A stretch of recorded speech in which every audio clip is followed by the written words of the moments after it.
Story 1. Not afraid of Grandma. My grandma died in her home at the age of 78, and up until a few days before her death, she'd been in fine health for a woman her age. But then she started complaining about stomach pain, a burning feeling in her stomach. She'd visited her doctor, who gave her something for her stomach, scheduled a follow-up appointment for the next week. When Monday morning, the day of her appointment, rolled around, she got up to get dressed and announced suddenly that she was having trouble breathing. My grandfather dialed 911, but before the ambulance got there, she laid back on the bed, waving her hand slowly at my grandfather, as if to wave goodbye, and then went limp. When the ambulance arrived moments later, it was too late. She had died. Months later, she came to me in a dream. I dreamed I was laying in bed when suddenly a corkscrew-like motion of my grandmother came down head first from the ceiling. She looked down at me, her nose inches from mine. She wore her blue flowered print house dress, and she said to me in her soft voice, "Remember that I love you and that everything is going to work out." And with that, she spun up back into the ceiling. I woke up and thought to myself, whoa, that was wild. A few weeks later, I was settling down for the night at my grandfather's house. Yes, the same house that my grandmother had died in. I was staying in the guest room. The night began to drag on, and I was having trouble sleeping. As the minutes stretched into hours, I listened to the radio. After a while, the radio clicked off. It was on a timer, and the house quieted around me. And then I saw my grandma walk into the room. She came through the wall and the bookshelves mounted on the wall, and continued on to the left side of the bed. Again, she wore that same blue flower print house dress. Standing next to the bed, she looked down at me and smiled. At the same time, she laid her hands on mine. She bent over and kissed me on the cheek, and then she stood back up and smiled again. And then she walked back through the wall and disappeared. I snapped out of bed, flung on the lights, and spent much of those morning hours trying to convince my grandfather what I saw. At one point, he commented that she never visited him. A few days later, my grandmother came to me in a dream again. I dreamed I was laying in the guest room bed at my grandfather's house. I dreamed I looked over into his bedroom, and his lights were on. He was laying in his bed asleep, and sitting next to him in the bed, fully awake, was my grandma. She looked at me and said, "Come here, Paul." And I said, "Maybe you should come here." And she smiled and said, Now, you're not afraid of your old grandma, are you?" With that, she floated towards me.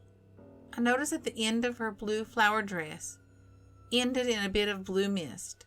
Stopping at the doorway of the guest room, she said, "I want you to tell your grandfather something for me. Tell him I visit him all the time. He just doesn't remember it like you do." With that, I woke up. I told my grandfather that the next morning. He got teary-eyed, and he smiled. Story 2. With or without my nightlight. The first time I had a ghostly experience, I was 10. That was also the last year, I had a nightlight. But that night, my nightlight wasn't working. I really, really like my nightlight. It's like protection for me. So that night, it wasn't working, and I had to sleep without it, which I truly did not want to, but I had to. I share a room with my sister. She was sound asleep. If I had woken her up, she would have killed me. Anyway, I was laying in bed, and I looked over and I saw this black figure standing near my bed. It had no face, just a body, but no details, just a body. It was in the shape of a man, a large man, at least 6 foot tall. On a different night, when again my nightlight wasn't on, I saw the same figure. Same tall, black shape. Blacker than black, standing in our room. But in a different spot than before. Then one night later, my nightlight was on. I'd closed my eyes and kind of fallen asleep. And then I woke up. I don't know why I woke up. But when I did and opened my eyes, I saw a woman in a raggedy white nightgown. She was half floating with her arms out towards me. And then the figure that was floating towards me makes this sound like a tisk, tisk, tisk, tisk sound. I get up and I run downstairs and I spend the rest of the night with my mom. And thankfully nothing else has really happened since then. And hopefully it doesn't. Story 3. The Coal Miner's Ghost. My mother told me this story. It happened to her years ago in the 1940s when she lived in a coal mining region in West Virginia and was married to her first husband. If my mother didn't tell me this story personally, firsthand, I'm not sure I'd believe it. But my mother's not one to spin yarns. She had walked down the street, approximately a quarter of a mile, to her mother's house for supper. When she left Granny's house, it was dark.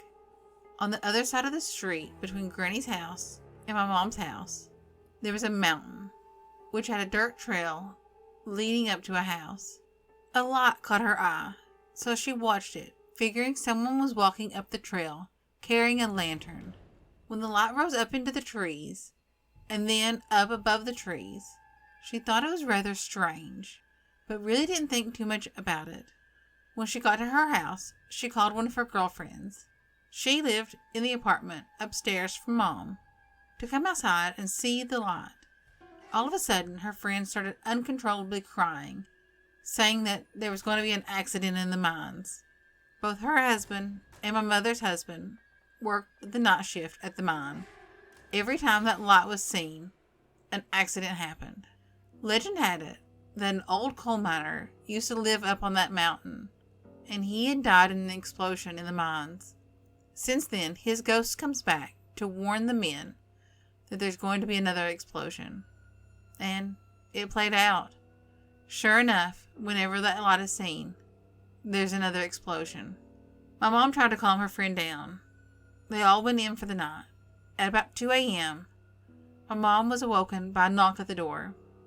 It was some men from the mine who came to tell her there was an explosion in the mine. Her husband had been hurt.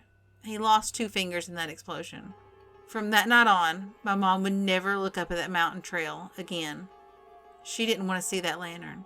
Coal mine ghosts always fascinated me. Maybe it's because I personally grew up in an old coal camp, and the house that I lived in for a while I was a child was haunted by what we think was coal miners. My house was very close to a site of a mine disaster, an explosion that killed some miners. I don't know if I've talked about that story here on YouTube, but I know that on our old podcast, my sister and I talked about that house and the ghosts we saw in the house. But yeah, coal mine ghosts, old coal camp ghosts, legends that surround these places, super intriguing to me. If you grew up in a place like that and you have a personal story, I would love to hear it.